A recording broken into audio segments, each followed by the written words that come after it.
one. Hello, everybody. We're the first, the last, the nerdum, and we're in a cheerful mood. It's the holiday season. When we're recording, you may be watching this in the future during the summer, wondering why we're in such a cheerful mood. But I'm Thomas, and I'm here with Mike. How's it going? It is going good if my camera would cooperate. Aside from a little bit under the weather, but for the most part, I'm in high spirits. I was just telling you, I can't find my dang keys. From that's probably from too much rest today. But in any case, Mhm. I'm ready to go get them for our big grab bag this Wednesday, as we publish it today. And boy, I just got to shout out to our main show this Sunday down there. If you see it, or Mhm. over there, wherever the hell it is, Spiderhead Mhm. and Oblivion, Mhm. Joseph Kaczynski flicks.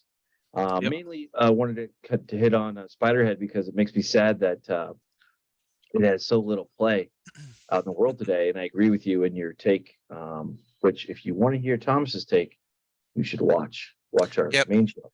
Yeah, spoiler alert, we both give it thumbs up, but yeah, so definitely watch that or just watch the movie. I mean, hey, you know, I would sacrifice our podcast if you actually watched Spiderhead. Watch Spiderhead and then that'll cause you to want to talk about it because it's a very engaging movie. Watch our podcast to see what we think of it, and then maybe at that point talk to your friends and encourage them to watch it as well.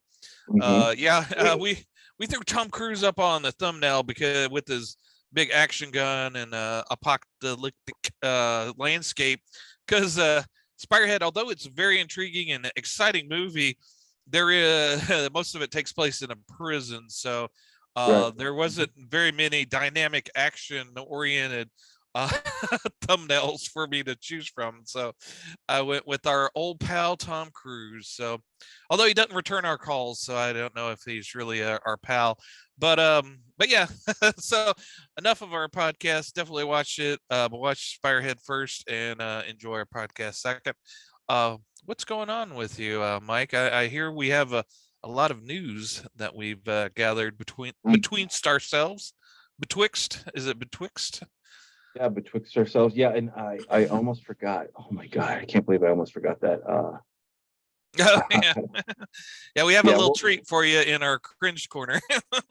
absolutely. Yeah. A little tease. If you don't know who he is, well, we won't go too much into it, but yeah, we'll we'll talk about that here in a minute. Yeah, absolutely. But first things first, like, subscribe, comment, dislike, whatever. Meet us on the field of battle, Mm-hmm. and we'll say cool. Mm-hmm. not not going to get too argumentative unless you get ignorant, and even then, Mm-hmm. it's great to hear. Yeah. But yeah, we have got quite a week. And again, this kind of goes back to usually this time of year things slow down. But Mm-hmm. there's been cannons going off every week, Mm-hmm. for there be a cringeworthy take, or if you lost all your crypto millions or Mm-hmm. thousands or whatever. There's like all kinds of things, which I don't know if you saw it or not, but CoffeeZilla, it's one of our favorite ones that we like to follow tentatively. Mm-hmm. But I started to watch his video on SBF, jackass. Anyway, he slipped Yeah. in to do the thing, and he's got a lot of content coming out because that's Yeah. his thing. But if you want to be entertained Yep. by that, Yep. but just a kind of Yeah. a shout out Yeah. there. Yeah. When my brother-in-law's was in town for Thanksgiving, he's kind of been studying. He's not into it, but he's been studying the crap show that is crypto currently, and I recommended CoffeeZilla to him because yeah, it's like, well, I'm not into crypto or finances either, but watching CoffeeZilla, he makes it highly entertaining, and yeah, there's a lot of characters within that sphere that so that if even if you're not really financially minded, it's really still fun to watch. Yeah, absolutely. And with that being said, so last week we covered a little bit of the Disney saga, And I Mhm. noticed off the top here, I might as well jump in. David Zaslav realizes that there's things they need to do and there's things that they need to undo. Yeah. Evidently, that's a quote from Yellowstone that Kevin Costner says.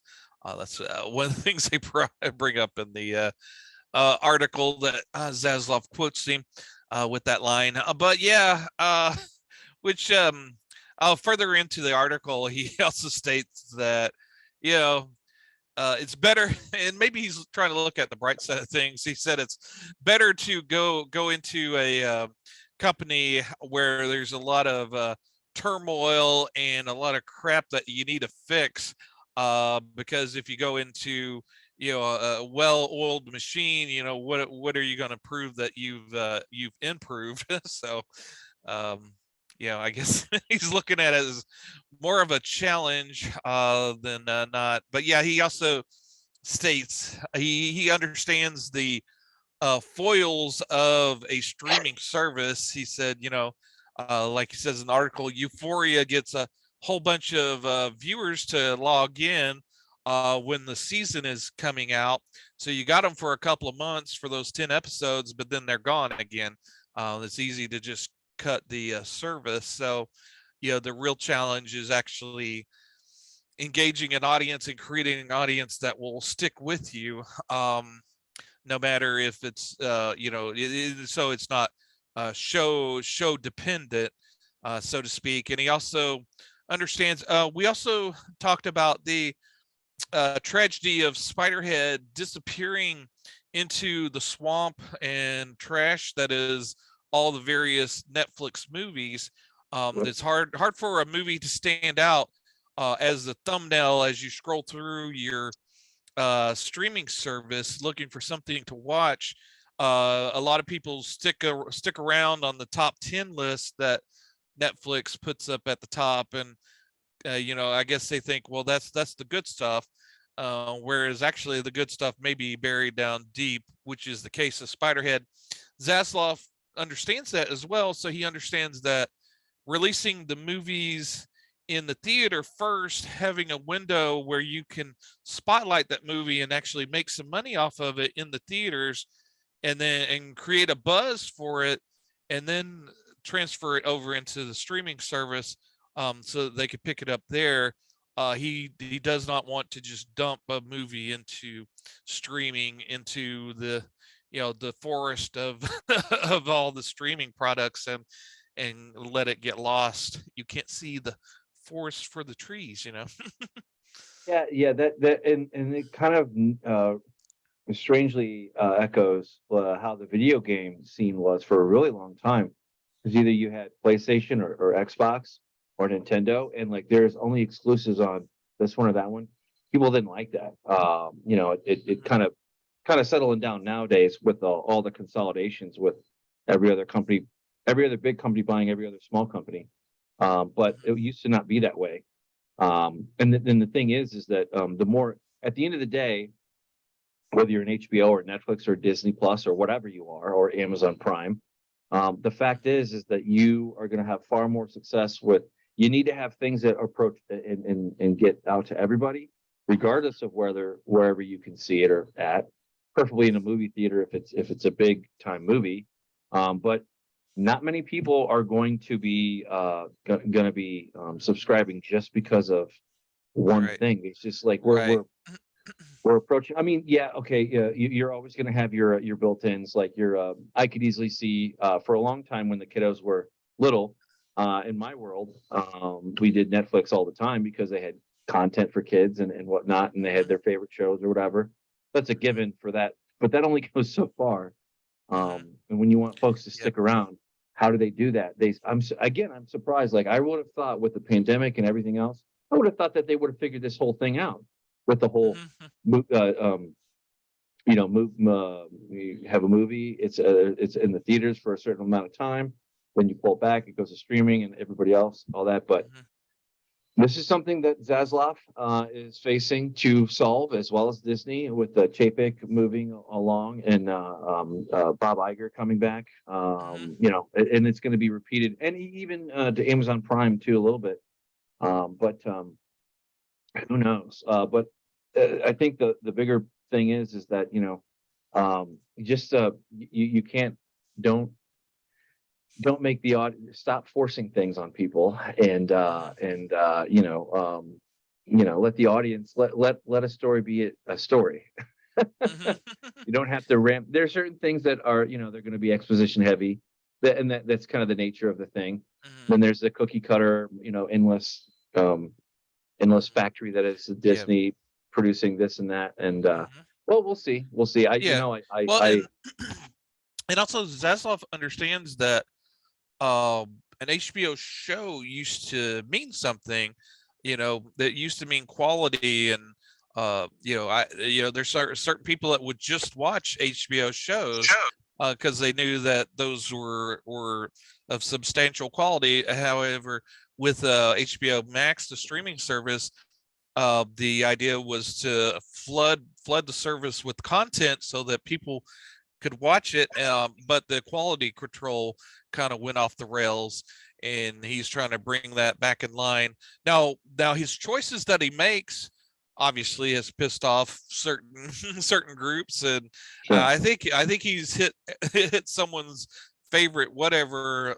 Everyone has been affected by every fan has been affected by something that he's yanked or canceled, or but I do understand his process. Now you don't have to like the process, or like the choices that he made, or is not making. But yeah, I can understand his reasoning behind what he's doing. And that's a lot of times people like to portray portray these characters, these CEOs, as these evil evil villains canceling someone's favorite show right and left just for the pure evil of it. But Right. it's rarely the case. I know back in the day before the nerdom that exploded, and it was cool to be a nerd back whenever it wasn't a lot of the things that I loved on TV, especially as soon as I found them and fell in love with the show. I knew it only had like maybe a season or two before it would get canceled, just because it didn't have the viewership to at that point to guarantee people watching it. So I would cherish the episodes that I got, and I would shake my fist and be angry about the show going away. But I understood the financial reasoning behind the show being canceled. I don't think people really understand that currently, or choose not to understand that. It's more or less raging out on the internet, my show. It's like, but you got to understand that if the audience, the the audience that you're a part of isn't large enough to finance a billion-dollar show. Right. if Right. if Right. if if it's just you and your pals watching, and not Right. And billions of people. yeah, and that's assuming that the writers or the producers who take something, whether it's a known IP or something brand new, and don't actively try to antagonize the audience, Yeah, there's that too. Yeah. which doesn't make any dang sense. But yeah, Hmm. all these companies have a big problem. They have all this great content, but it's like, well, why should I care? Why should Right. I stick around and watch it? Hmm. What are the loss leaders? What are the ones that are really moving the Yeah. needle? And again, I come same, no different than you. Growing up, I remember HBO was always quality, Hmm. or something special. Hmm.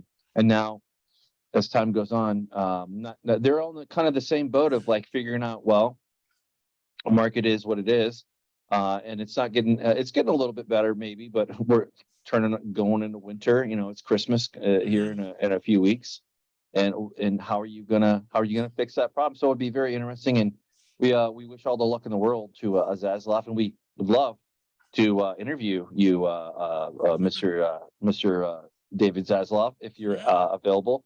Never gonna happen, but you know what? We can ask. But Yep. in any Yep. case, and please don't copyright strike us for no good reason. Which I would say we are Hmm. undefeated on that vein, for all that. But in any case, screw the fans if they want to play a little bit more longer of a clip. right? But Yeah. all joking aside, going on to the next one, we have a little bit more DC news with Mr. James Gunn, and of course we covered you covered the holiday special, Guardians of the Galaxy. You saw that, and it was a pretty good quality Yeah. take. Haven't seen it yet, but so what's going on with James Gunn? Yeah, it's a quick little article about how James Gunn has mentioned on Twitter that he's wanting to kind of streamline and make everything within the DC universe. So the films, the shows, the cartoons, and also the video games will be within the world, so that if something happens in the game, it'll be reflected in the movies and whatnot. Much more in line with, I guess, how Marvel is dealing with their things, so that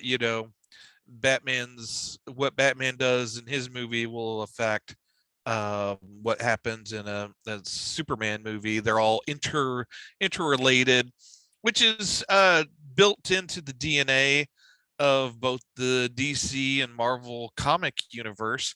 Now, now it doesn't. At times, there are at odds and discrepancies. You have various writers and various artists in the comic book world working on various stories, and sometimes the wires get crossed, and so there's some things that don't quite add up. But for the most part, everything has a continuation within it. So I understand the desire to do that, and they've done it pretty well within the Marvel universe, less so in the DC universe. So it's interesting that they're going to start taking that route with it. There's pluses and minuses to it.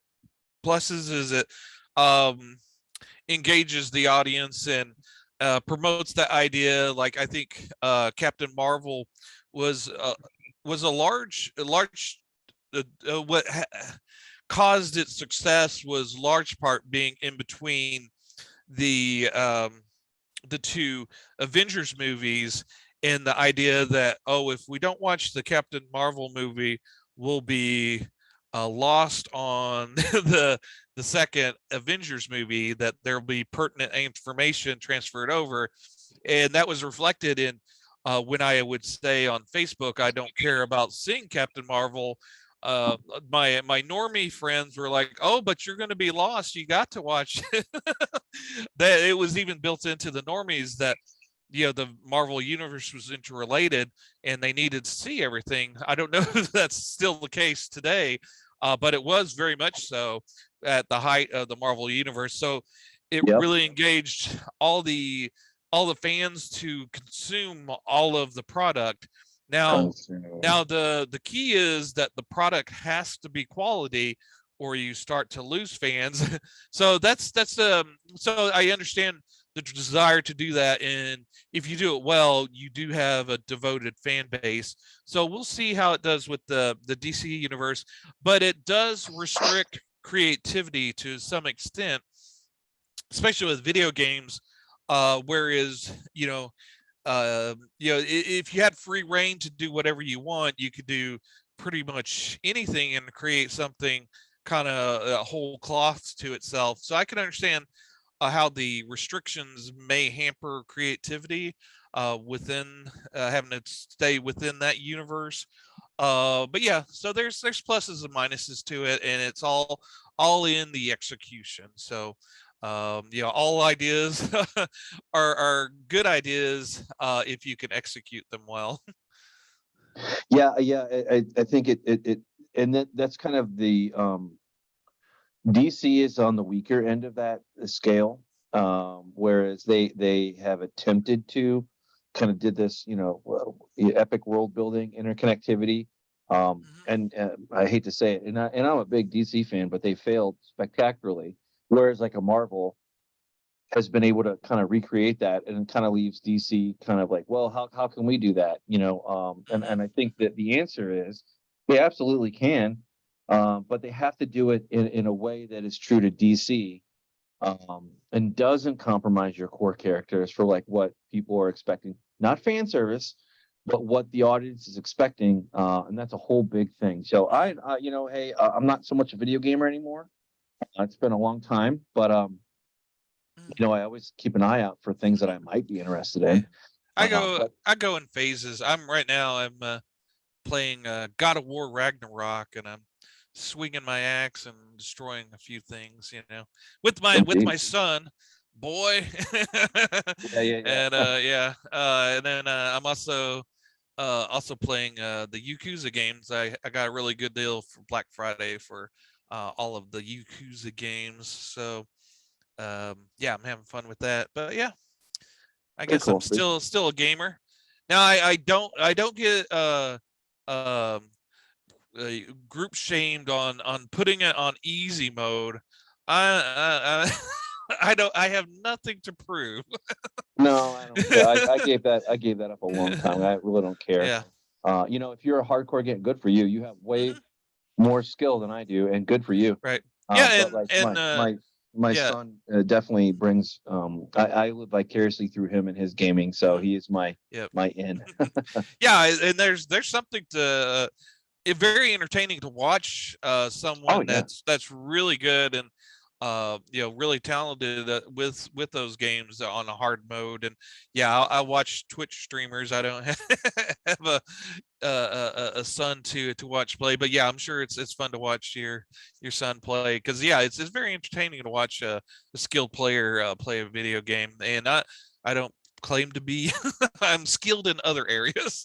yeah and there's very few games that I've actually been excited about or kind of was caught by surprise. And 9 times out of 10, if I want to, I don't necessarily want to play it per se, but I want to watch it. There's a whole category of folks out there that do that, like the Rad on YouTube. I'm sure there's some where you don't quite want to buy the game, but you want to follow along the story because it's interesting.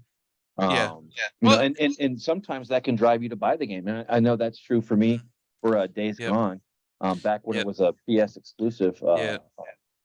Yeah, and I tend to watch, like, say, multiplayer games more often than not, streaming or someone playing those, because if I'm interested in a story-based game, a lot of times I want to play that game, and it's not however, I just recently, over Halloween, for my spooky game, I finished Resident Evil 8.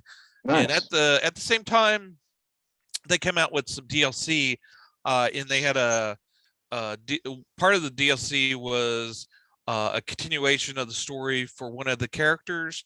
And from what I read, it was only a between 3 and 4 hour additional gameplay. I didn't want to spend the extra money for just 3 hours more of gameplay, so I watched one of my favorite streamers play it and got enough enjoyment out of it. So yeah, I understand why someone will watch gameplay. Maybe they don't have the $70 to pluck down for a game, and what are interested in a story-based game and want to watch someone play it. So yeah, there's that too. It's great that you have the choice, and the fact that video game people are quick to strike a channel for playing a video game, as opposed to striking someone for playing a trailer that you're trying to advertise for your movie. Yeah, exactly. So yeah. Cool. And kind of moving on here to current film show that debuted last week on Wednesday, Willow. Yeah. So what is going on in the Willow verse? Well, did you watch the 2 episodes that came out on Wednesday? I've seen the first episode, but I haven't made it through the second episode. It's kind of a little bit more tougher than I anticipated. I'm not gonna lie. It's just I don't know that I'm going to be able to live past the second episode, but all things being said, it was it was exactly what I would expect from a Disney smaller show, as far as it goes. Right. Watching the first episode, about 15 minutes in, I had a strong urge to shut it off. I felt like I was watching teen CW show, set in the a fantasy world. Just wasn't for me. All these teen characters. You're first introduced to this girl. I forget what the character's name is, but she's very spiteful, very ugly to everybody around her. Just really unpleasant character, and I don't know why. It seems to be a trope currently for female characters in shows or in comic books now, to be very unpleasant, very antagonistic to everything. And that's, you don't really get invested in a character like that. And she's very put in her friend, that eventually comes out that they have a romantic tanglings with, which I don't care. I mean, whatever. Right. But the character that she's her best friend, that's also her maybe potential lover, she's an okay character. There's not much to that character, but you don't understand why this seemingly pleasant character is putting up with this horrendous friend of hers that really just antagonizes her and questions her choices. And yeah, it's just there's not a real good understanding of why there's a relationship there. And but yeah, so yeah, it was a struggle to get through that first part because of that. Now once they introduce a few other of the characters. There's I forget the name of the characters. There's a guy that's imprisoned, that comes out of, they release him to help rescue the prince that gets kidnapped in the first episode. He's kind of interesting. There's another character that's been been chosen to marry the unpleasant princess, that you really feel for that character with the prospect of having to marry this very unpleasant woman. He's somewhat interesting. And then Right. there's a maid character that ends up being maybe more than what is originally revealed about her. But by the time they get to Willow, Warwick Davis is a wonderful actor. I really enjoy him. So once he enters the scene, I started enjoying the show again.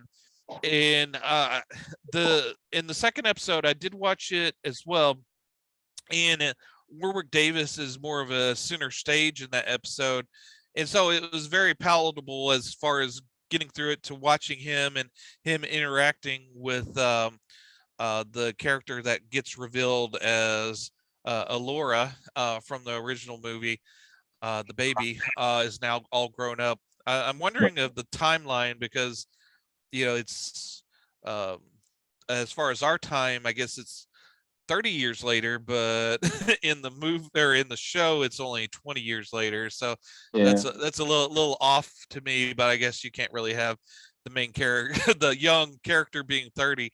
But yeah, so it's a mixed bag. You can tell that the guy that's in charge, the showrunner, Kasdan, he's in love. He loves Willow, but I think he doesn't quite understand what works, because the Willow Why? movie was very much Why? very Why? much very much of a children's movie, and I guess he's making it into a YA sort of teen movie, I guess. Yeah, I was gonna. But That's how I felt too. Like I or teen I don't show. know. Like Yeah. I unless there's a compelling reason, I mean, I'll make it through the second episode, but I just don't know that I'm gonna. Yeah. I'm gonna, like Yeah. it's.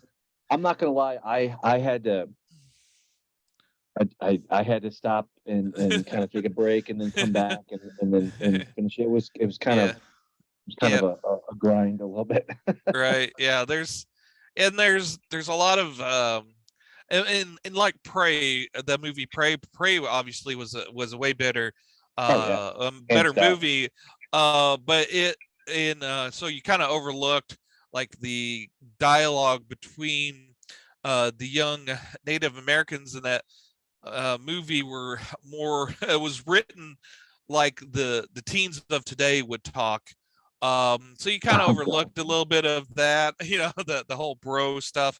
Whereas in this show, there's a lot more of that, and without the story being as strong as it could be, it really is sort of a sore spot in that. Yeah, a lot of the dialogue in the show is really really CW cringeworthy kind of dialogue, and yeah, the writing's not quite there. There's kind of throwbacks. There's a scene in the second episode where Willow and uh, Alora are riding in a cart together, and her stomach is upset by the rocking of the the wagon, and she ends up throwing up on Willow, which is kind of a throwback scene from the original Willow scene of Right. the baby throwing up on one of Willow's companions. So there's little throwbacks and kind of Easter eggs in it, but I it's not quite worth maybe suffering through this show. So yeah, yeah, I don't know how far I'll get in this. It's going to be 10 episodes. But yeah, there's, and it's kind of a bad thing because, you know, there was 3 big fantasy powered things that came out this year, TV shows, and only House of the Dragons is the only one that kind of stands out in my mind as a complete success. I agree with that. And kind of being fair or trying to be fair, I am not the fantasy fan in general. Doesn't mean I can't enjoy it. It's just like it's not my main go-to. And it is what it is. But maybe it'll get better. But I'm going to be honest, unless there's a reason or we're covering it for episode 3 through whatever. Yeah. I'll probably be living. I'll let you be the canary in the coal mine and see if it gets any better. Right. Well, and it is the showrunner is Jonathan Kasdan, which is the son of Lawrence Kasdan. Lawrence Kasdan famously co-wrote Empire Strikes Back with George Lucas back in the day, and both Lawrence and Jonathan Kasdan wrote Solo, a Star Wars story, that movie. And as Jonathan is doing press for Willow, he's also imploring the fans of Solo movie to go out there and do a Twitter campaign to maybe stir up interest in a sequel to Solo. So yeah, I was one of the rare ones that actually liked Solo, but I mean I like it, but I'm not no. No, I'm not gonna go to bat for a property that yeah, no thanks. Like that time died not long ago, but long enough ago. But anyway, doesn't matter what I like or think, whatever. Anyway, moving on to Dungeons and Dragons. Okay, so here we go into the culture wars. It's like every time this thing comes up, it's like a train wreck or it's like a car crash, and you're forced to watch it. Yeah. So Wizards of the Coast is removing the term race from Dungeons and Dragons, which, I mean, race goes even, it was introduced to Dungeons and Dragons. It's permeated all of, paper and dice, role-playing games. Race is what it's called for the various characters. And it's gone through video games. I don't know, if you played World of Warcraft, you're always asked, what race are you? Right. Why does that matter? Right. Who cares? Yeah. Yeah. And the only reason they ask or what faction you are, they want to know where their friends are, where they can team up. There's never, I've been deep into World of Warcraft for a time, and I never, if someone was a troll or an orc, I didn't, judge them differently because of their race choice, and I didn't get triggered and think try to associate certain things with real life, but I guess there's some people out there that all they do is think about this stuff, and I guess. and when you do, that's all you see. And the interesting thing about this article is that they spotlight a study that someone did on the effects of D&D and whether or not race does reflect real life issues.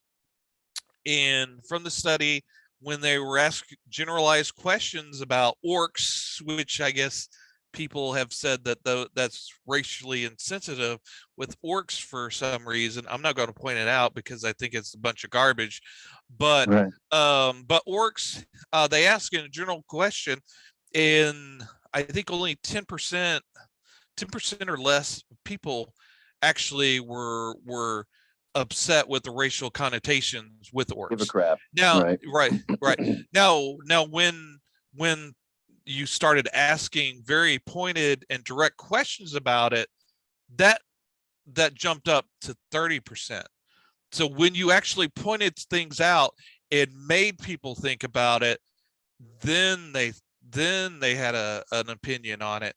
So it's not baked into it. Right. No, So of course it's not. on the surface, no one sees that unless someone starts pointing it out and saying, well, Right. what do you think about that?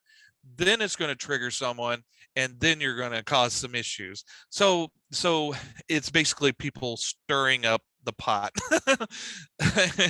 And not, this kind of, I shared with you this week privately. I shared with you a kind of the fun punching bag for nerds, and the Star Trek is Will Wheaton, and how much of a wet blanket he is. And that's just kind of like the more wet blanket. I don't know. I have no use for this, and just this thing is just gonna. Wait a second. Uh-oh. I was scratching off Will Wheaton as a potential guest on the show. Yeah, I don't know. I'll be honest with you. I really don't want to. Well, I have my list here, so when you play this game, you're okay. First off, okay, Dungeons and Dragons is already a fractionalized thing. Okay, it is certainly one of the most successful tabletop games of all time. And it's probably been around the longest, etc. So props where it's due for that. But even still, the folks that are into this, the audience isn't getting any bigger. So when you do this stuff, there's always money behind something. I don't care what your take is. Like, there's always money. Maybe they think that there's a certain subset of folks that are playing the game that do think that way. Maybe not. I don't know. Maybe they're making it kinder or gentler. But like when you see this kind of thing happen, the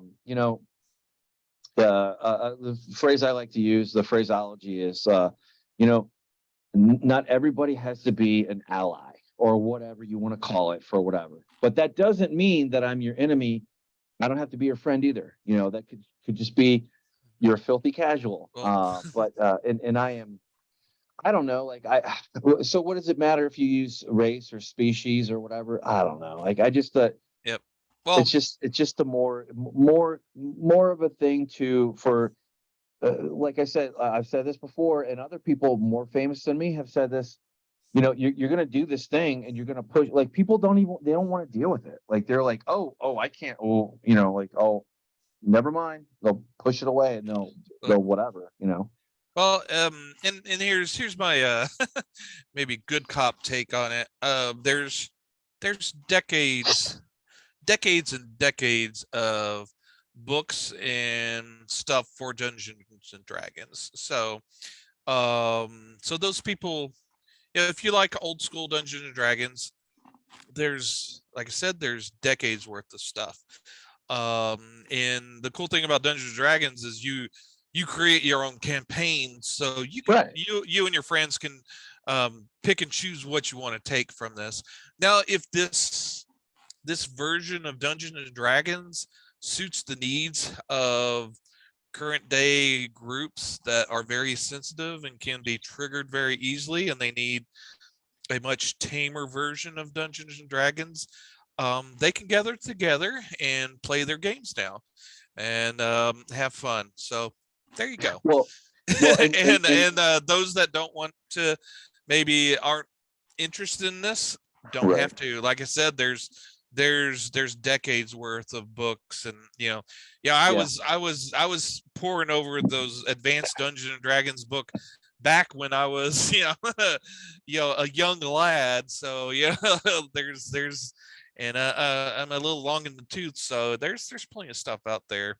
Well, and kind of put the bad cop hat on, the more cynical hat is, when they do a thing like this just causes you to buy all new material for whatever the new thing is or whatever. So like that, I Yeah. hate to be cynical here, but you want to, I will rain on their parade a little bit and say, oh, you want to be inclusive. That's fun. Wonderful. Great. Good for you.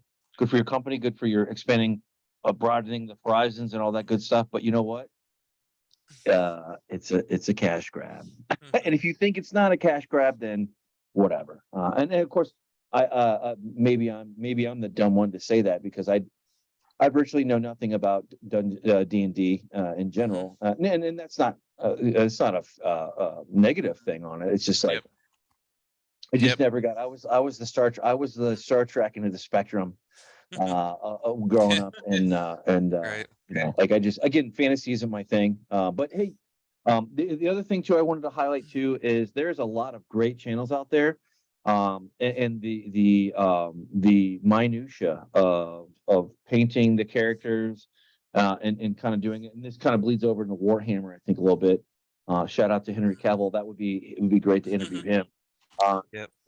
So we'll talk about Warhammer, even though I know nothing. He stays virtually. on the list. He stays on the list. Yeah, My final words on it is, I've never been triggered by an orc, and an orc is an orc. Prove me wrong. Right. Anyway, moving on. So new rumor claims that what we've all known, maybe you want to shore up your house. Maybe you want to make sure your house is in order before you start shoveling like endless chain of things out there, because you're getting lost in the sauce. So that's what the new rumor is saying, that they need to. And I think this kind of goes into, naturally, if there's going to be movement at the top of the stack, meaning you get a new CEO or leadership change around, you're going to naturally have that uncertainty filter down through the properties. It sounds like that's what this is about. Is that a good synopsis there? Yeah, my take on this, what they should do, if they really wanted to actually reinvigorate and excite the fans again, is, okay, you heard about all our phase 5 and 6 crap. Now throw it away. We started work on a new X-Men movie, and Fantastic Four. You're going to get those. We're going to build those up to, we're going to do a 5-10 year arc with the X-Men, Fantastic Four, and Galactus or Doctor Doom or one of those guys are going to be the big villains, and we're going to build up to the Galactus, where they have to, and then we're going to go with the Sentinels, and man, everything that's going to be explosions. You're going to get the X-Men that you remember and you love, and you're going to get Wolverine. Maybe bring back Hugh Jackman as Wolverine. I think he still has a few years left in him. And that would reinvigorate everybody.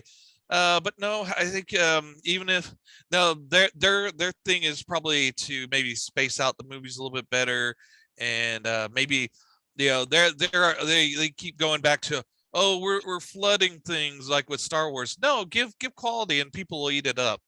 No matter how much you give, they'll eat it up, hand over fist if it's good stuff. But if you're piling on crap, they're going to get exhausted, and they're not going to want it. There's a reason people go through a big bag of chips and eat it all by themselves. It's because it's good and they can't help themselves. So if you give them something good, they're gonna eat it up.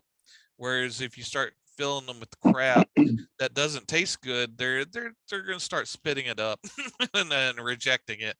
And if you give them something like Spider-Man that they want, people are going to be very, very happy.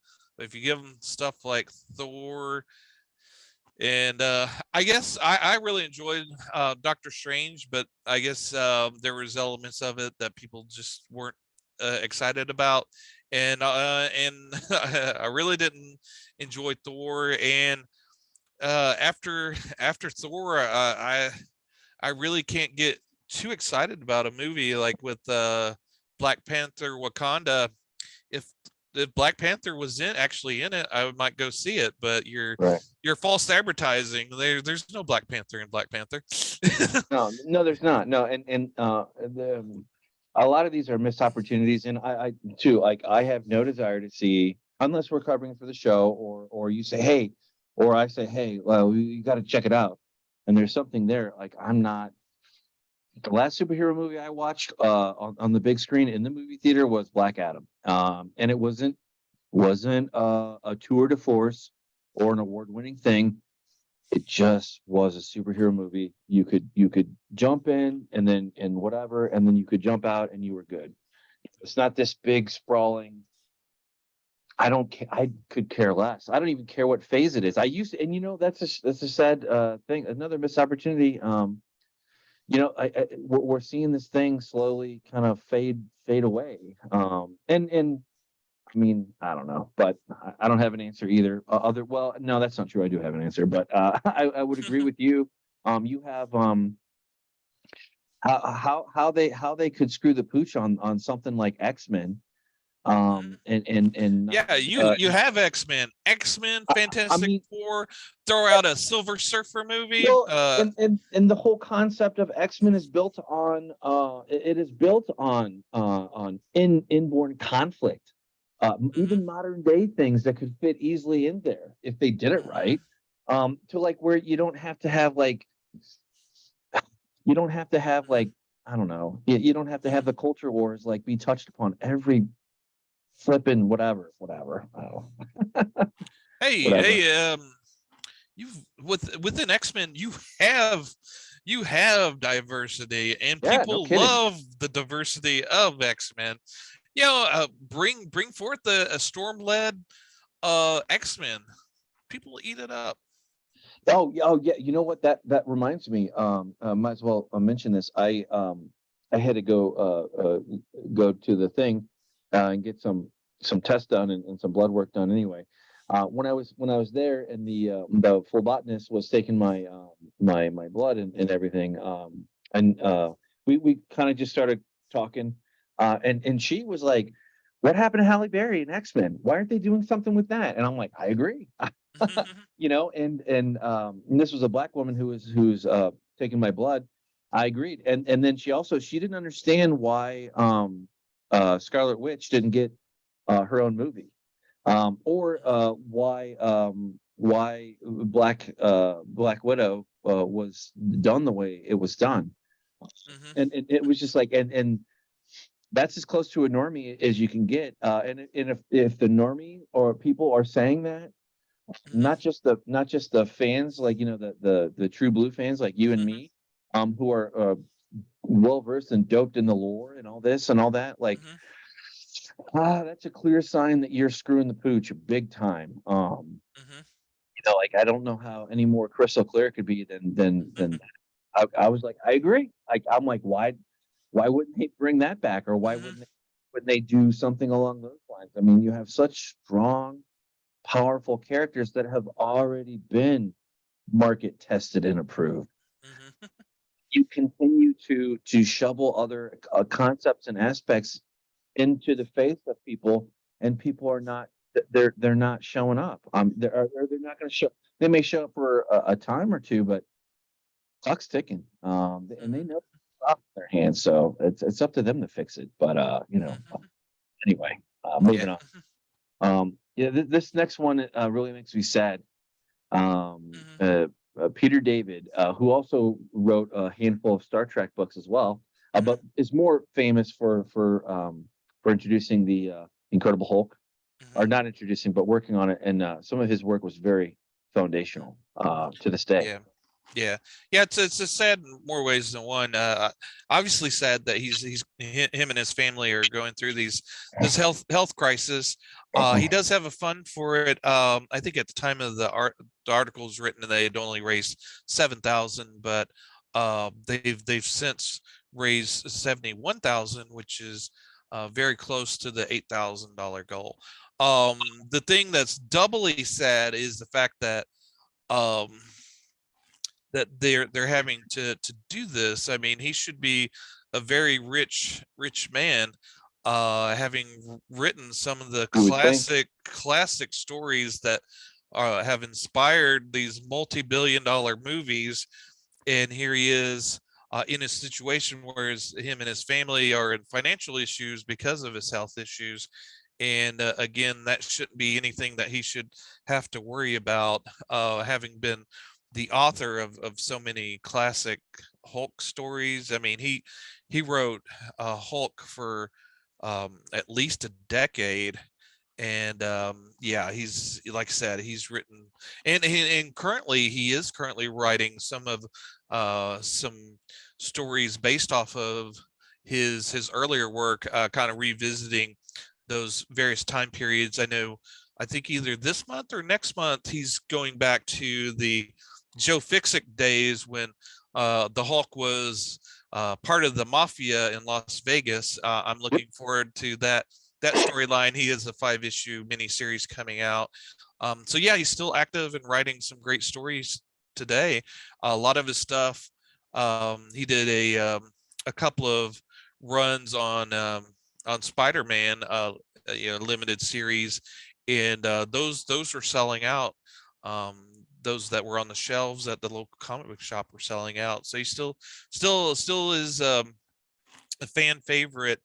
And yeah, it's just kind of sad all the way around It is. that It he's is. having to go through it. And the in the way that Marvel and Disney pays their creators, they should really look after them for giving us the content that they have. Yeah, absolutely. And more importantly, never mind who's at fault or whatever, because this is a life thing. And Hmm. boy, when you Yep. have a family and folks relying on you, there's no worse feeling than that. So please, Hmm. if the audience sees this, Hmm. still in time, please donate. I know I will be for the Hmm. show here. I saw this and I was like, oh my God, like um, Hmm. Peter David has brought me so much joy, whether Hmm. Star Trek or Absolutely. comics.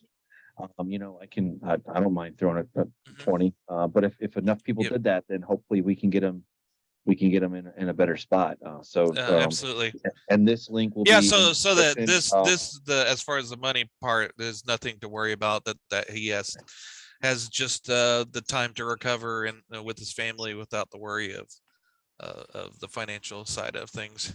Right, right. So they're not in a worse situation than Hmm. that. So and we're all Yeah. human at the end of the day. Hmm. So Yep. and again, this link will be at the description. It will be the Hmm. top. So it'll be the first thing you see on our thing, because we definitely love the creators and we love artists, Hmm. and we want to make sure that folks have what they need. Yep. But anyway, moving on to hopefully we can come back and report some better, more Yeah. happier news. Absolutely. But in the meantime, we move on.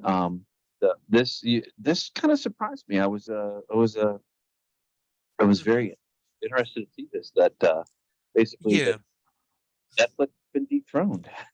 Yeah. Yeah. And that's I think it says more about Netflix than it does Prime Video, because Prime Video will always have a stacked numbers because of Right, those that Prime Video comes with Prime membership. And right, Prime Video is probably not the key thing that people think about when they get a Prime account. They're looking more towards the free shipping and the 2-day delivery, the fast delivery for the product. So so it says something about Netflix and how much they've lost as far as subscribers. And they're scrambling to make changes to gain back those subscribers.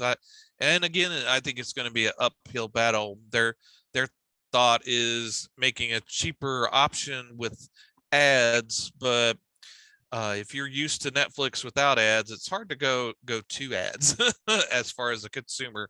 So I would probably go more towards not having Netflix if it's a an issue as far as if they've left, it's probably the cheaper route with ads is probably not going to bring back any subscribers. I really don't think so. It might encourage some new subscribers, but I don't know of anyone that's never had Netflix. That's that's a rare species out there.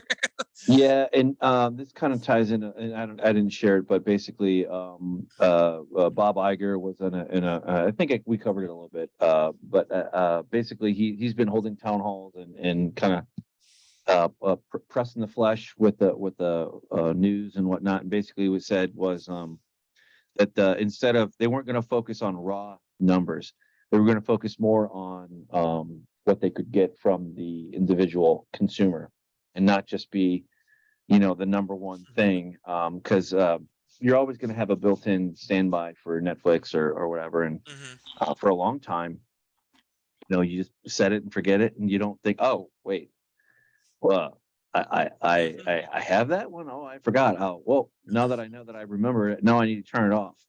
Yeah. Yeah. Well, Netflix for the longest time when there was powerhouse streaming service, they relied on a wide-ranging big catalog of things that people knew of. They go, oh well, I can watch The Office on there. There's all these movies that I like that's on there.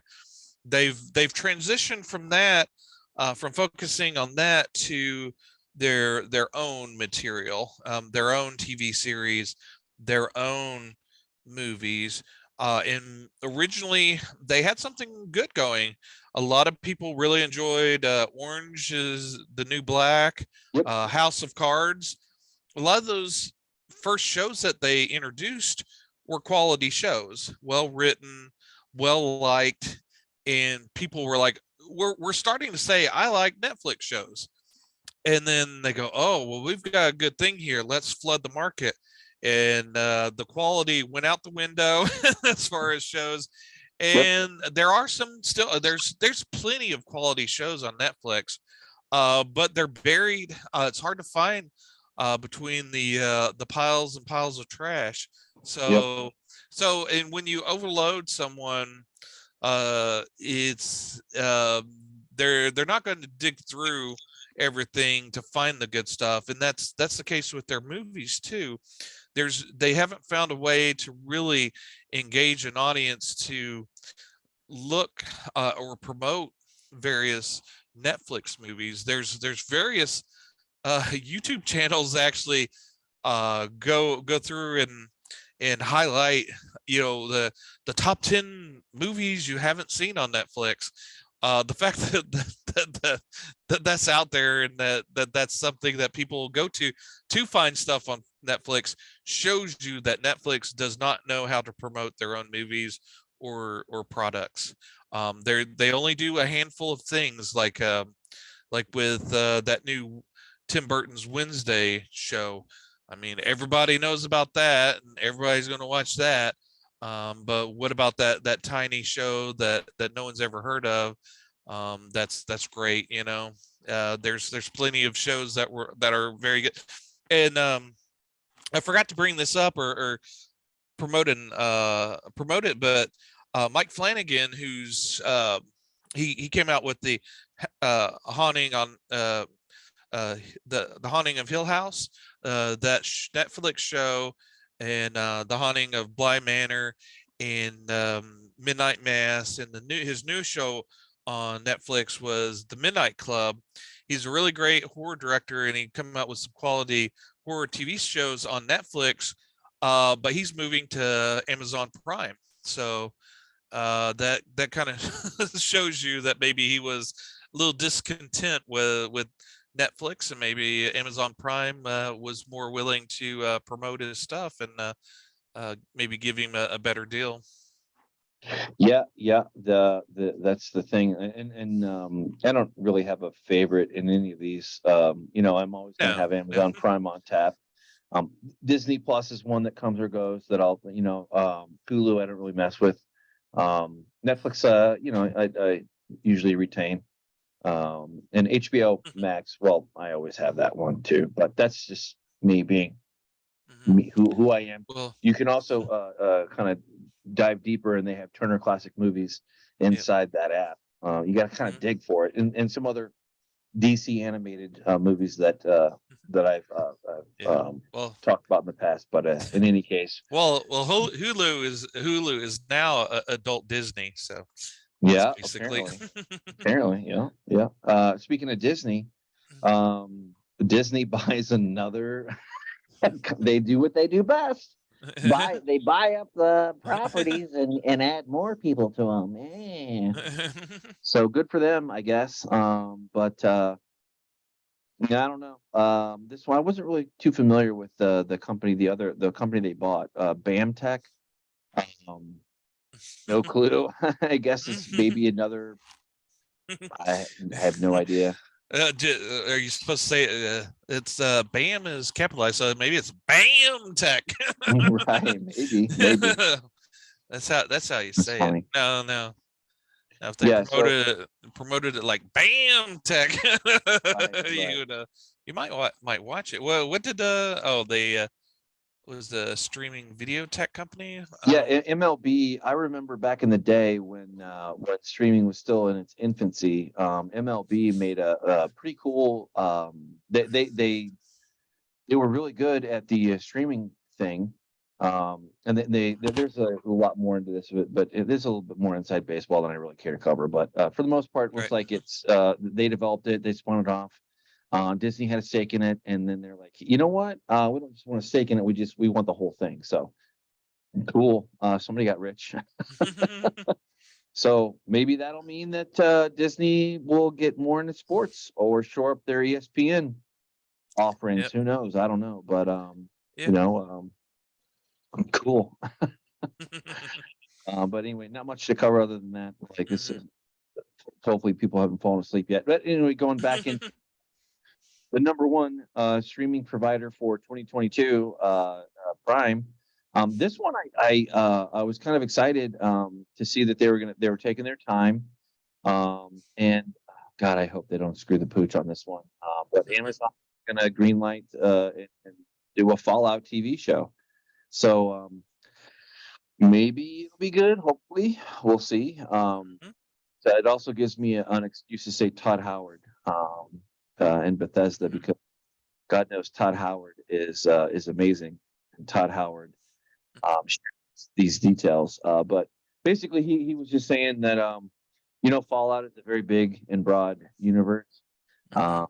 and we're not going to be following in the shadow of any of the games, but we will be doing some kind of shout outs, I guess, to remind you that they're in that universe. So Yeah. hopefully it will be hopefully the culture wars stay away from this one and get good. Well, no, who knows? Uh, Well, the thing with Fallout is it's that world that stands out in your mind. It's not the characters. There's not a character. The main no, there's character not. is the one that you create. So you can Right. make that character whatever you want. It's first person, so you never see the character after after you've created it. So yeah, I mean they can get as diverse as they want without upsetting anyone, I would think, because they're the characters aren't really the thing about Fallout. Right? Or am I wrong? I'm not a huge Fallout person. So No, I mean, I don't know. I mean, the game. You're right about that. There is. God, I spent when it came out, Fallout 4. I spent probably about 300 plus hours on it. That wasn't like in 1 week or something crazy like that. It was like over a few months. but still, and then like once you kind of You were like crouched in a corner after playing 300 hours straight, just right. mumbling to yourself and pressing buttons. Right. Yeah. So we'll see what happens. Mhm. But I think the showrunners behind HBO Westworld are on board. Jonathan Nolan and Lisa Joy. Okay, yeah. And So yeah. so that to me that tells me that they have some people who kind of sort of know what they're doing, and Mhm. we'll see. I don't know if it's good or not. So we'll see what happens. But Yeah, yeah, it's it's out just there. it just there's not like well beloved characters in Fallout that people hearken to, I don't think so. Yeah, I don't think the casting is going to be traumatic for people. No, and I think it'd be really hard to screw up something like this, like where it's so open ended. But we'll Right, see. exactly. We'll see. Yeah. So yeah, Um, and it yeah. sounds like they're creating a story within that environment. Right. So yeah, it sounds like it's going to be because I think in each of the games it takes place in a various section of Hmm. the world. So you're introduced to new characters with each game. So this show will introduce new people, and it'll be in that universe. But you have so yeah, I think that's a good playground to create something similar to what but not upset the fans by getting characters wrong because you have your own characters that you're introducing.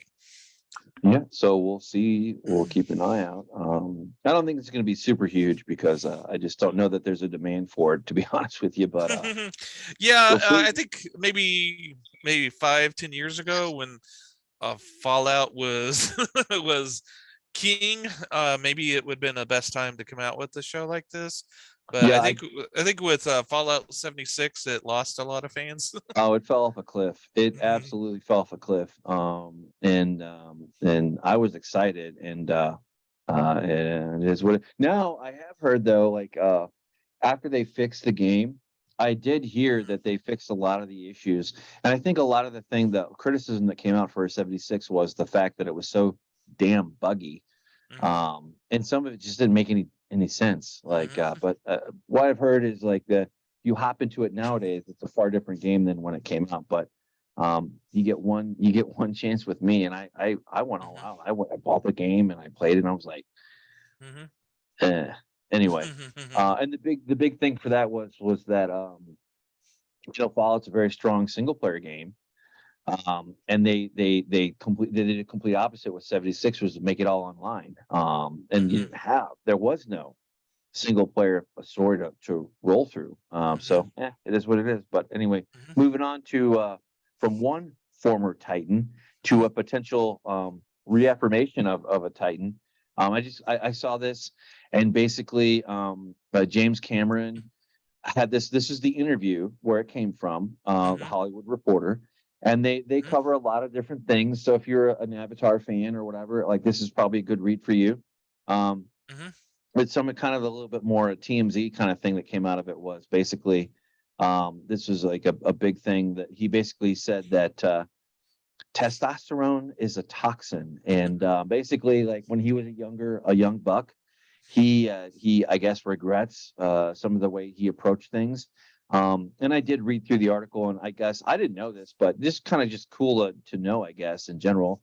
But apparently, he's had when he's director and he's in the director's seat, he likes things to go a certain kind of way, Mhm. and it can rub stars and folks the wrong way.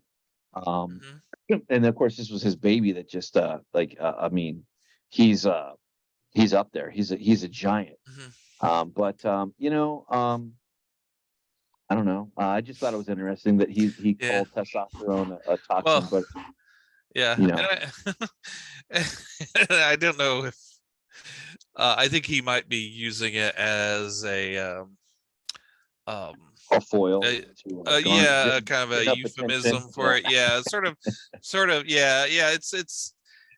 I think basically what he's saying is that he maybe, like you said, made some bad choices earlier on, and that may be because his young vigor as a young man.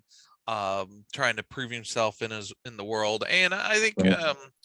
a a director with a singular vision that wants to capture it, that's always exciting. Everybody Sure. wants to see something, but how that director goes about getting that vision done is can be interesting. Like he has some regrets. I guess he was maybe confrontational or at odds with the various people he worked with to get that vision done.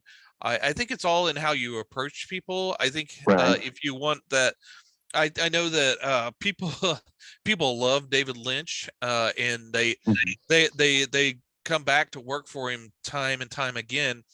And I think his approach is that he's your friend, and he wants certain things, but he makes you feel like you're a collaborator within the vision, even if you don't really have a lot to say within that.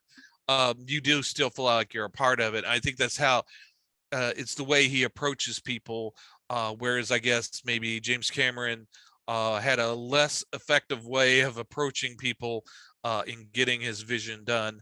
So yeah, Right. I mean that's that's a everybody has their faults, and I can't say that I work with people expertly as well. I'm sure I've rubbed people the wrong way, but yeah, it's kind of interesting to see and also I think Kubrick had a singular vision, and he was some people were traumatized by Sandpaper. after working with him, as with uh Hitchcock. I know that some of the female actresses were quite traumatized by him as well. So yeah, I think maybe maybe testosterone isn't at fault here, but maybe it's just how you approach things and treat your fellow human beings. But yeah, the lesson to learn that you have to maybe change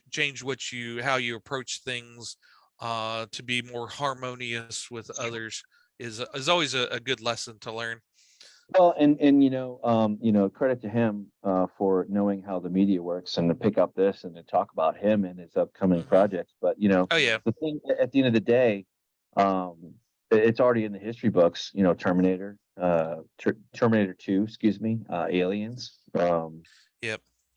Yeah. And At the end of the day, results are the end all be all of the measuring stick. Period. mhm, So yeah. all that means to me is like the man. You can say what you want about his commentary about this or that. Who cares?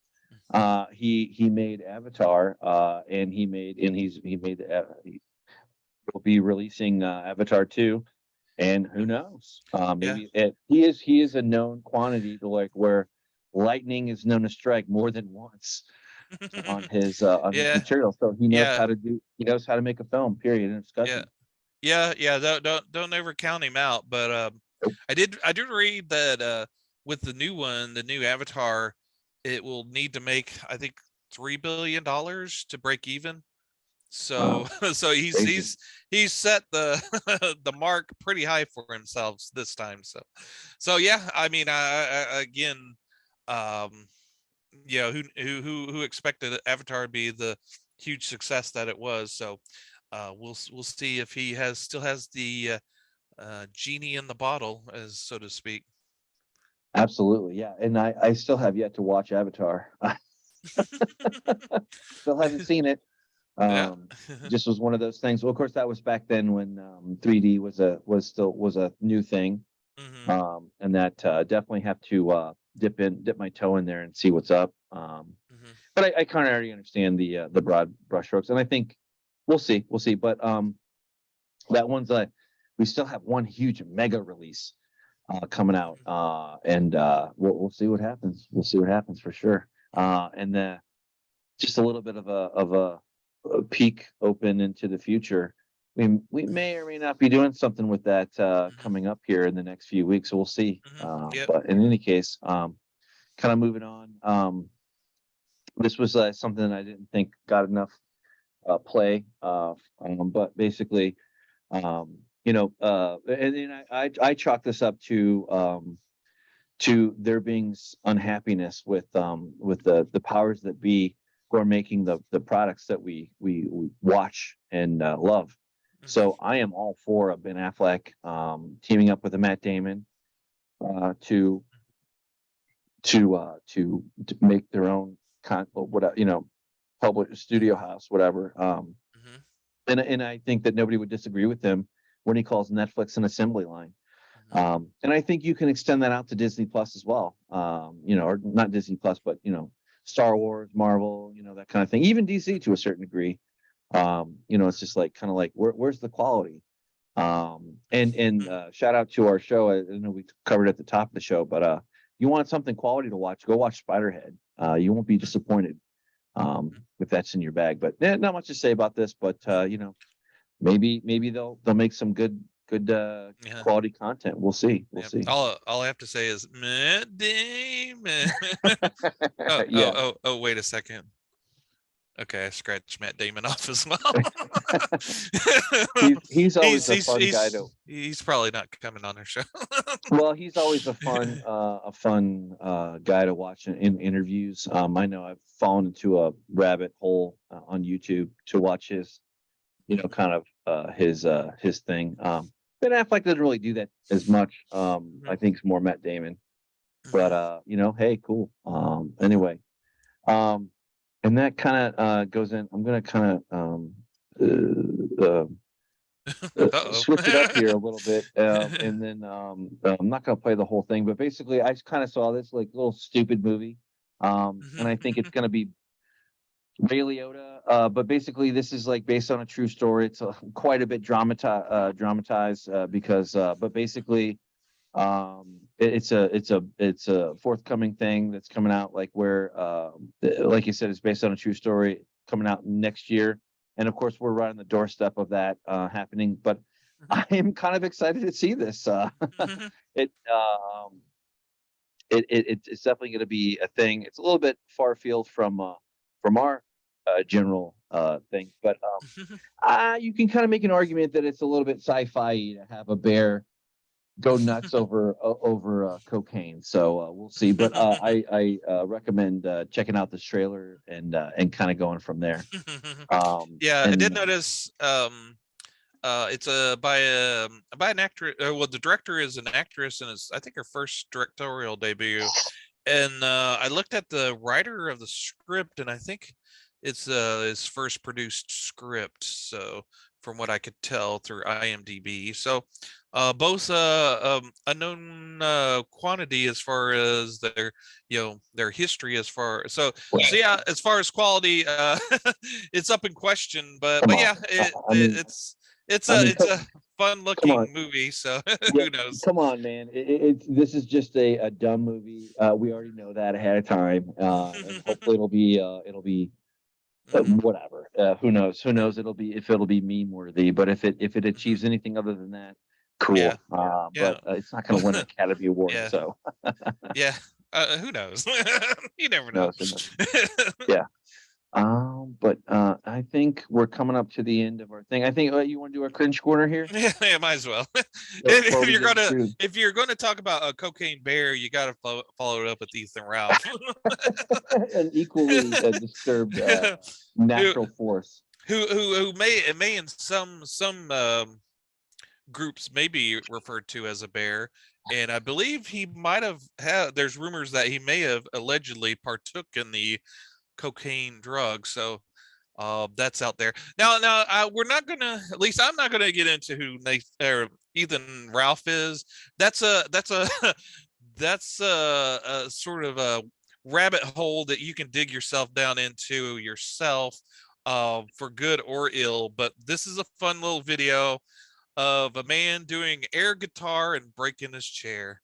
Was there anything else you wanted to say before we let this play? I don't have a problem saying that Ethan Ralph is a you put out into the universe what you want to attract. And for everything else, the only positive thing I'll say is, just judging by this clip, he seems to have been a good sport about what happened to him.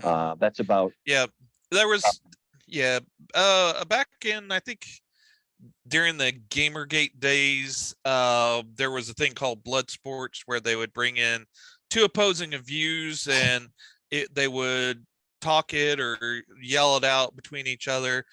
And Ethan Ralph had a podcast on YouTube called Killstream, where it was very popular back in the day, where he had the Blood Sports on, and was very, very popular and well respected for what he did. He got banned off of YouTube because of the last kill stream that he did. That was a charity, and I forget exactly what bad thing happened. I won't even speculate because in case I get it wrong, but he got banned off of YouTube, and his descent in popularity ties with all the base or the the bad and terrible things that he's done to himself and to others, that sunk him into the hole that he is in now. Again, it's a rabbit hole that has a lot of ins and outs, as the Big Lebowski would say, and a lot of corners and ins and outs. But and again, you'll come away a less of a person if you do dive down into it. But it is entertaining. So there's that. But he currently is known as a lolcow. Again, that's a rabbit hole you can dive down into too, if you will. But but yeah, so yeah, a lot of people will keep up with him just to have a laugh these days. But yeah, there you go. That's as far as I'm gonna go with him. And without that, with that, we'll let him play us out here. Yeah. Yep. So someone donates and asks him to do some more air guitar. Yep. He his weight couldn't bolster that chair anymore, and it gave out to him. Right. Now the music playing at the time there's a little Jimi Hendrix playing, so we didn't want to get struck. It is fun with the sound, so if you guys want to go out, well, I guess we'll link the clip. So if you want to play it with sound, it's a little bit funnier with sound, but yeah, it's indeed. Again, this video is just a fun little thing. Again, he's very much in the cringe corner for various reasons, too numerous to mention. Right. The man is a walking cringe factory in and of itself.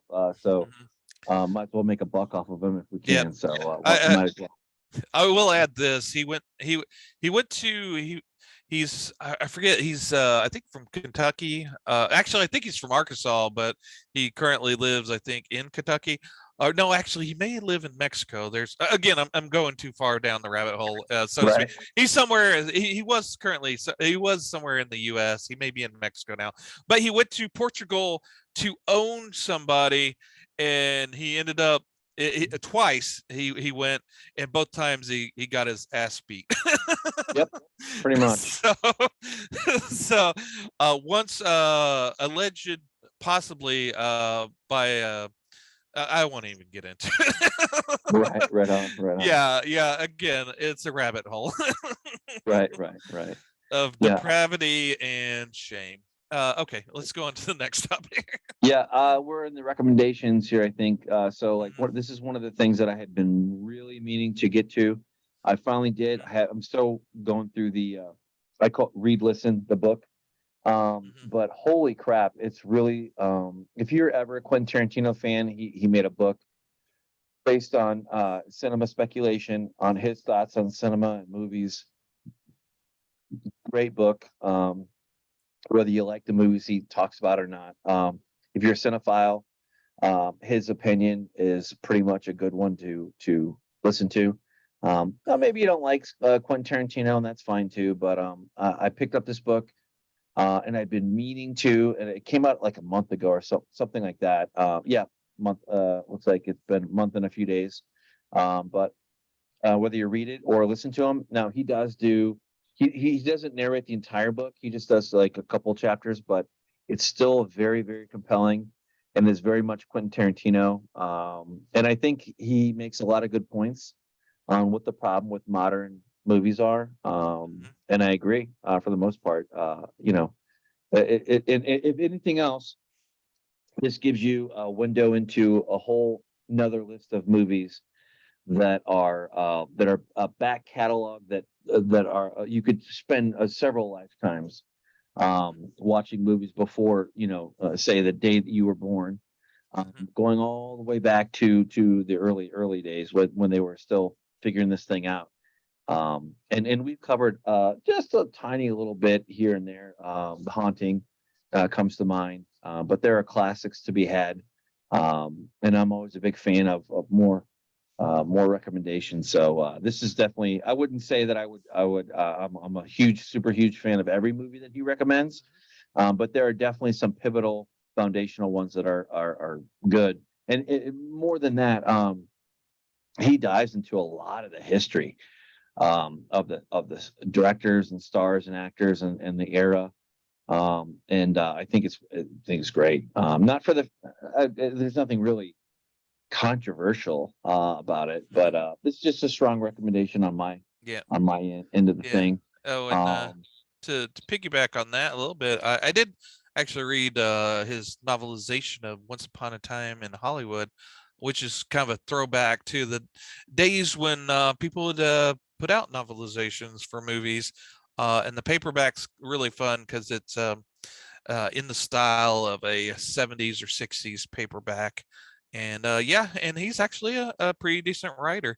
Yep. The book He's a is great fun. writer. Yeah, Yep. the book is fun and has several scenes that weren't in the movie. So it's a real breezy read. It's a fast read. I definitely recommend it, along with your recommendation for cinema speculation. I haven't read it yet, but I didn't know it was out there. But I'll Yeah. take a look at that. Yeah, I don't know about you, but like it's always fun to watch him in interviews. It's just always very good. And there's quite a few interviews out there, but he did one last month when this was coming out, when he was hitting the circuit with Bill Maher, that kind of talks about some of this stuff. And he also was on Bill Maher's podcast, Club Random, like I don't know, within the last year or so. Anyway, it's good. And anyway, I'll pivot to you and your first recommendation for this week. Grotesquerie by Richard Gavin. He's one of those guys that I been meaning to read. He mostly writes short stories, but he also writes I think analysis and essays as well. So this is my first dive into him.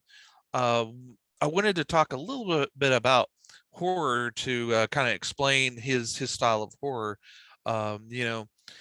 There's that mystery of the unknown. For example, I'm just coming up with ideas like say a twisted mannequin. You see a twisted mannequin, and you look and see the eyes, and they're actually human eyes, and they're looking at you. There's that sense of unknown, that dread of what's going on there. Or say you're in a cabin, alone in a cabin, you look into the dark corner and you see a human shape covered in a cloth, and the unknown of what that is, and the dread of running or finding out what it is. With a lot of horror, it takes a situation that is dreadful, and oftentimes it involves a monster, a creature, and then the first iterations of it is that dread and that horror of it, but eventually the monster is revealed in its full form. And a lot of the stories and novels and movies go along, you start understanding the rules of this creature, the dimensions of it. It starts to become the known, and the protagonist, having that foreknowledge, ends up defeating this creature. And it's a wild ride, and the people come out at the end. Maybe some of them have died, but you reach the end, and there's that sense of relief that you get at the end of a movie or a book. The the horror of Richard Gavin is much in the vein of H.P. Lovecraft and Thomas Ligotti. They're more interested in that mystery of the unknown, that darkness, that thing out of the corner of your eye. And they understand that once you start exposing the monster or the darkness, you start shining a light on it, the wonderful mystery of it is diminished. But they want to pull you in and bring in even more darkness and more horror. They're less interested in finding that silver rainbow at the end of the story. At the end of most of the stories are even more darkness. And so yeah, it's one of those that you kind of go into. um they're very deep and horrific, and if you really want to chill down your spine, some of the stories more so than others, if they start tapping into that thing that you're most afraid of, they'll be more effective than others. But I found that all of it's only a 300-page book, and there's, I think, 16 stories, so they're quick. I love short horror stories that go in and out and don't overstay their welcome. Also, he's very good at characterization. Within a 15-page story, you understand all the characters that are in the story, understand their world, and are intrigued. They're not sometimes it gets a lot of horror starts with this idyllic family where the horror comes in at them. And that kind of gets boring after a while. You understand who these family is. So those first chapters of introducing a person, you've been through it all before. Whereas him, every story you get a different situation, a different character, a different set of worldviews, a different set of goals within that person. And at some point the horror is going to enter in, but you're kind of blindsided in a sense because you get wrapped up in that character's world. So when the horror comes in, even though it's coming because it's going to be a scary story, you're still blindsided because you're all wrapped up in the world of that person. So yeah, it's very well written, a definite recommend, and I'll be picking up more of his short stories books. That's awesome. That's good stuff. Always good.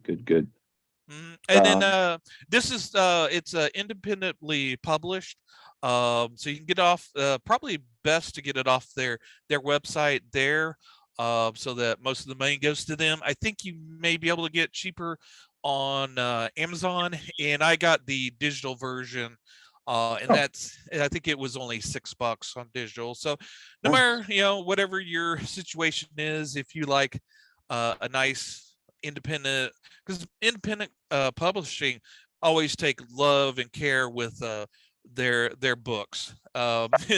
If you're buying a mass marketed book from Random House or somewhere, they're mass produced, they're thrown out there. But when say Undertow or someone else of a smaller independent publisher does it, they do it with love and care, and it's always quality. So if you could afford and want the paperback or hard, I don't know if they offer a hardback to it, but it's always best to get a physical copy of an independent book. Indeed. Always big fans of that for sure. Rolling into my second pick of the week.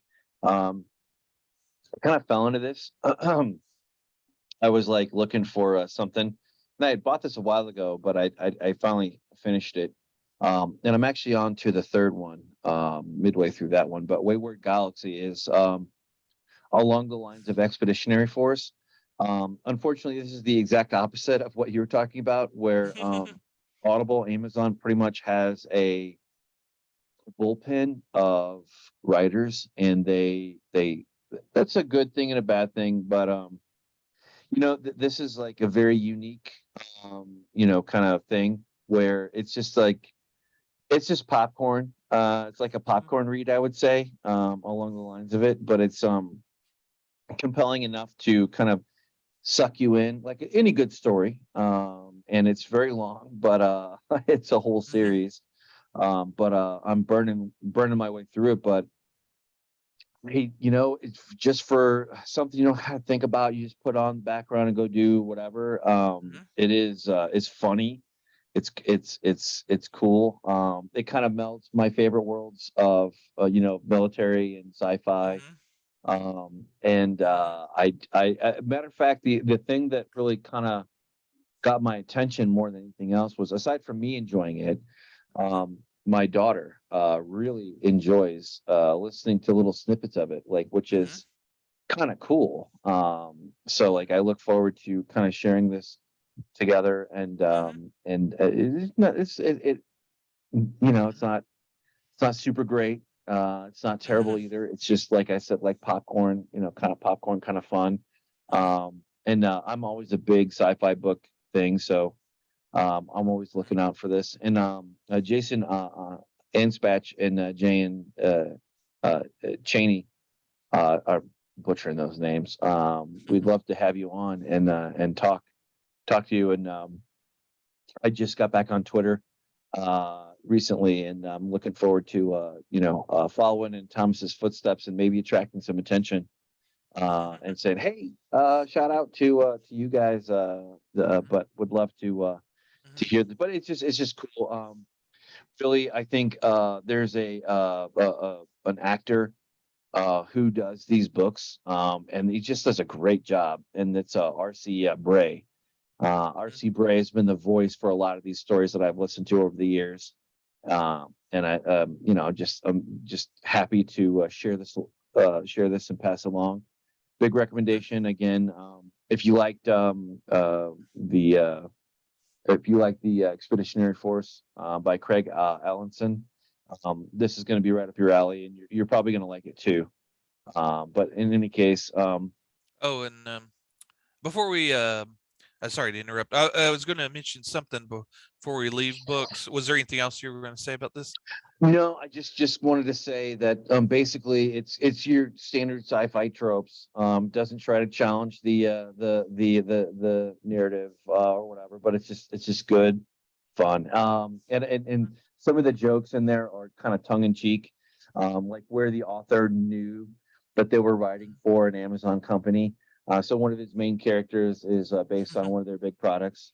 And that might sound bad or good, but for the way that they wove it in, it worked out very well. And I love it. So, um, Yeah. Yeah, there's you made me think of Solar Opposites. I'm not sure if you're aware of that. It's a cartoon on Hulu. It's done okay. by one half of whatchamacallit, Rick and Morty, Justin Roiland. Oh, okay. Very cool. And yeah, it's about these space aliens that crash, that are looking to repopulate their planet by going to a planet, and they crash land on Earth. And yeah, it's funny, but they do a lot of intentional jokes towards Hulu as well. But yeah, it's not as good as Rick and Morty.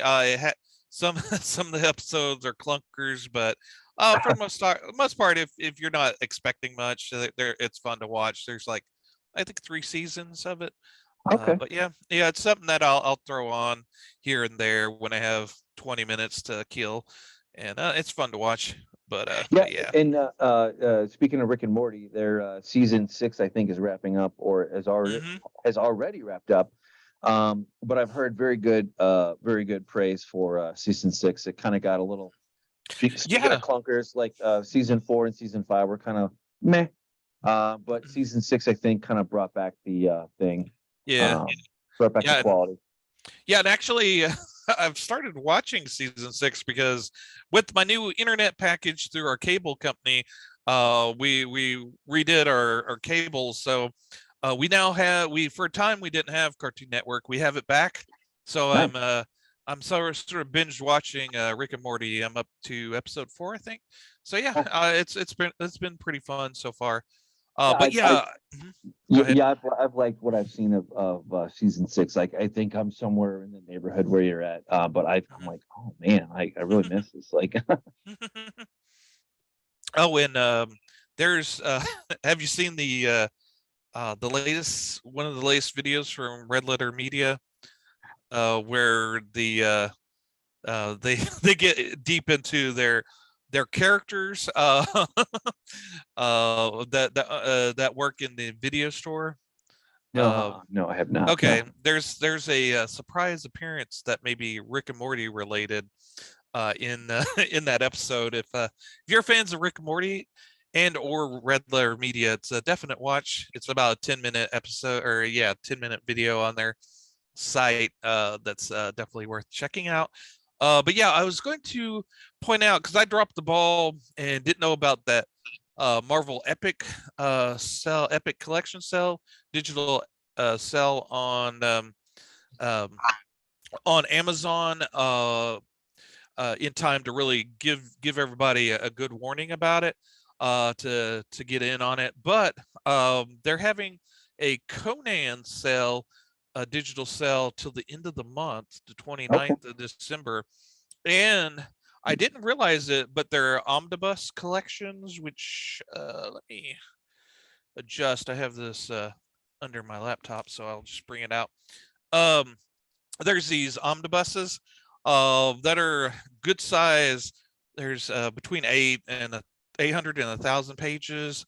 And normally, for the longest time, they were just doing print ones of them, but they're a bit expensive. Now they started doing digital versions, which are actually expensive if you just get them at the price that they come out at.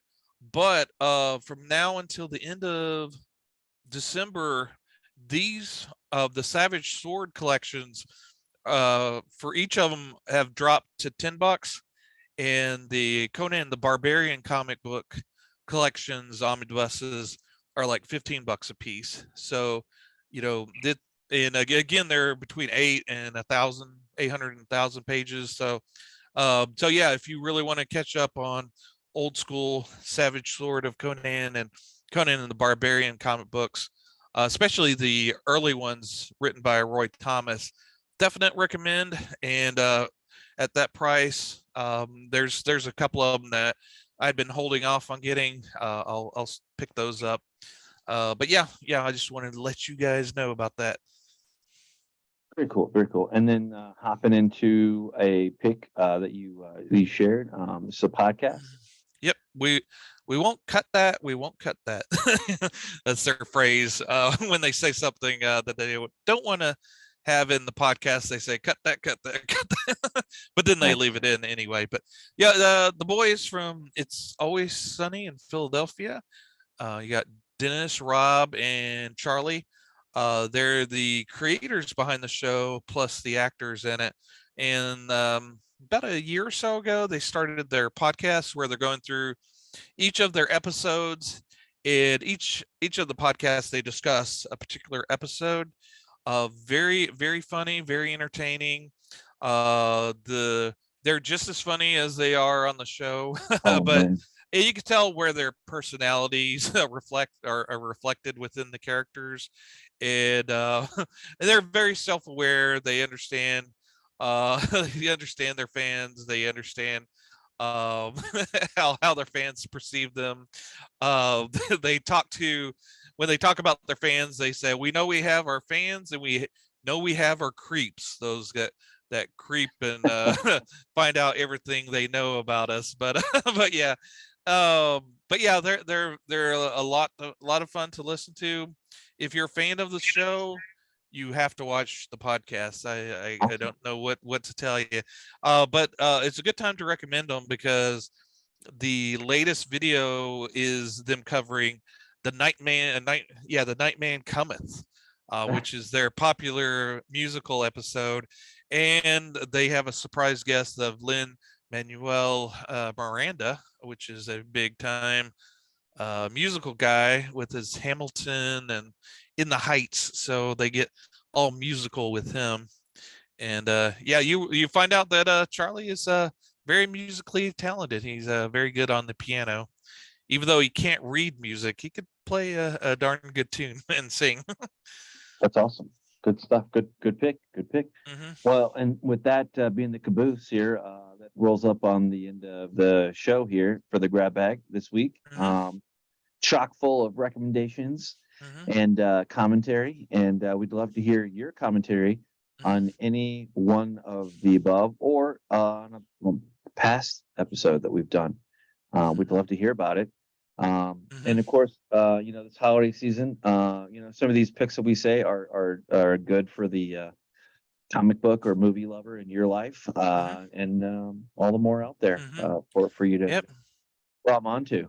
So Yeah. glom. Yeah. Yeah.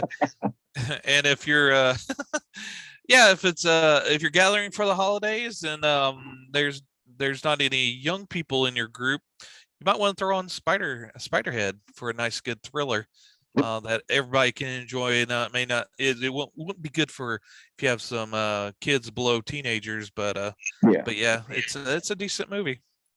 indeed. And Well, and that. if you do have the kids, Oblivion probably be all right to watch with them, depending on Oh yeah, how young absolutely, they are.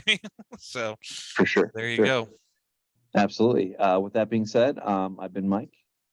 I'm Thomas, and don't fall out of your chair. Right.